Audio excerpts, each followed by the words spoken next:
네, 정치인사 2부는요. 한동훈 전 위원장의 전당대회 출마 여부. 지금 이렇게 출마할 것 같은 그 분위기를 지금 김 전 최고가 설명을 해주려고 하시던 참이었는데요. 왜 한동훈 위원장이 이렇게 많이 예. 하는가를 얘기하고 있었는데 보수가 희망을 잃었습니다. 갈 길을 잃어버렸다는 거죠. 그러니까 총선 참패 이후에 4년 전 같은 경우는 총선에서 무너졌지만 그래도 변화하고 혁신하겠다고 김종인 위원장을 모시고 왔어요. 그때도 김종인 위원장이 전권을 주지 않으면 안 간다 그래서 오냐 마냐 하다가 당원 당규까지 바꿔서 임기를 아예 늘려버렸습니다. 한 1년 정도 충분하게 줄 테니까 할 수 있는 거 다 해봐라. 그래서 총선은 참패했지만 뉴스의 중심을 당시 김종인 비대위가 다 끌고 갔거든요. 저도 거기 함께 있었고. 근데 지금은 국민의힘의 뉴스 혹은 대통령실의 뉴스를 보면 새로운 희망 아니면 뭐 변화 이런 가능성들을 거의 찾지 못한다는 거죠.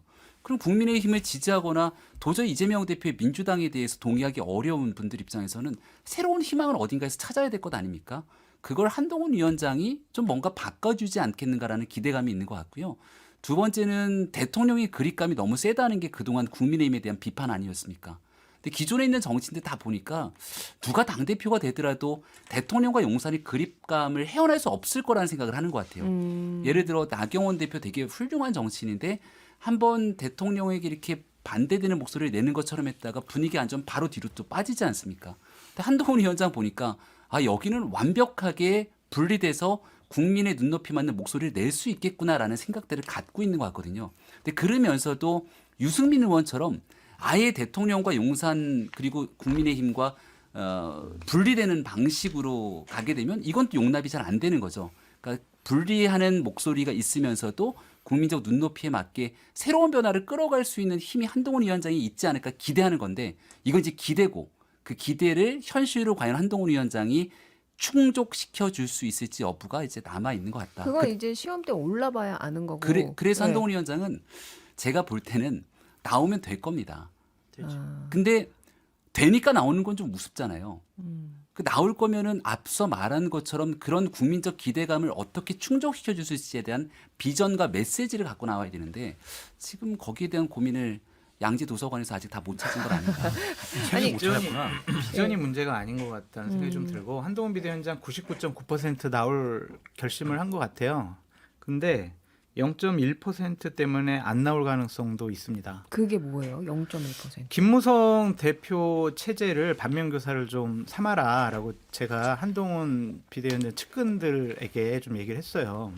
당시 저희가 훌륭한 보좌관 덕택으로 압도적인 당원들과 일반 국민들의 지지를 받아서 당대표가 됐지만 네. 최고위원들이 우리 편이 딱 한 명 있었어요. 그래가지고 당대표로서 여러 가지 권한과 리더십을 제대로 발휘하지 못했습니다. 원내대표도 그 원유철 원내대표가 친박의 하수인이 돼가지고 당대표를 못 잡아먹어서 안달이었었거든요. 그 당시에. 그러니까 한동훈 비대위원장도 내가 당대표 되는 거는 뭐 가능할 것 같은데 나는 누구와 함께 할 수가 있을까. 최고위원들 정치적 러닝. 무리가 없군요. 네. 같이 함께할 동료가. 그러니까 최고위원 러닝메이트 음. 과반수 이상을 함께 당선시켜야 본인이 대통령실에서 또한 윤핵관들이 뭐 당신 한동훈 왜 그래 막 이러더라도 지도 체제를 굳건하게 지킬 수가 있거든요. 그거에 대한 숙제가 아직 안 풀리지 않았을까. 이건 순전히 저희 추측입니다. 김병민 전 최고가 함께하실 생각은 없어요.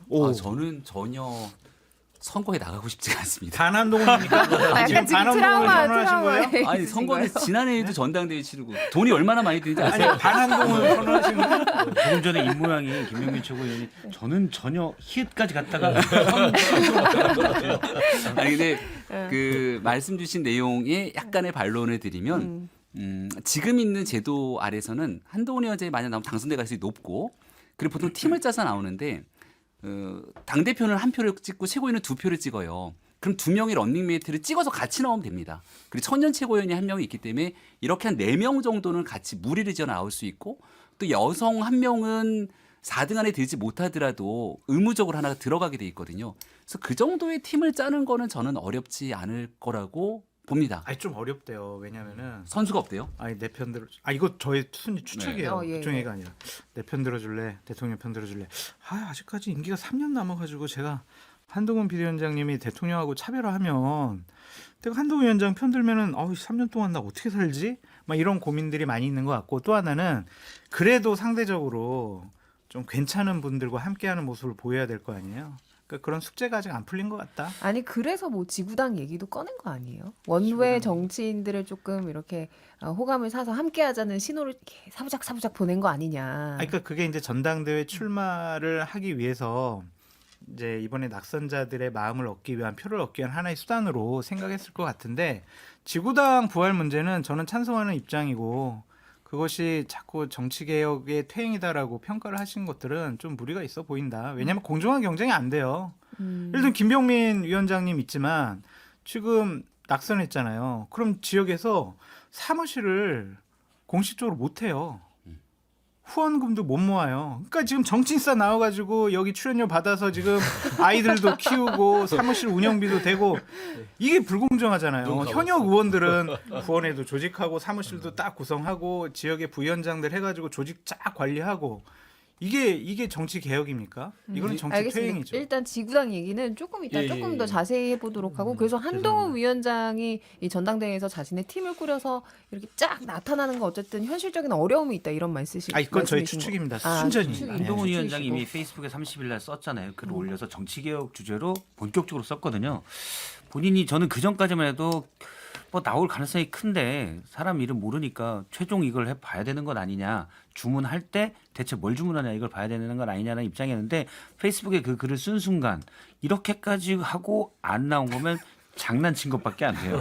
이젠 나올 수밖에 없다라고 보고 본인이 결심이 섰다라고 이제 봐야 되는 거고요. 여기서 후퇴하면 완전히 간동은 됩니다. 아 근데 한번 그러면 세게 결심이 받다가 섰으면 함께할 어떤 이런 팀원들도 대충 좀 생각해놓은 구성이 있을 것 일단 같아요. 뭐 지도부- 장동혁 예, 사무총장이라든지. 그럴 수가 예. 지도부나 원내에 일부가 있을 것이고 또 사실은 전당대회를 준비할 사람들도 있어야 되거든요. 제가 최근에 측근에게 물어봤는데 아직 그런 팀은 짠 것 같지 않다라고는 하는데 뭐 또 물밑에서 정말 뒤에서 도와주는 그런 팀들이 있을 수가 있고요. 비밀스럽게. 여기 참고로 하나 말씀드리면 저희 당원 당규에 따라서 전당대회 때 당대표가 나가잖아요.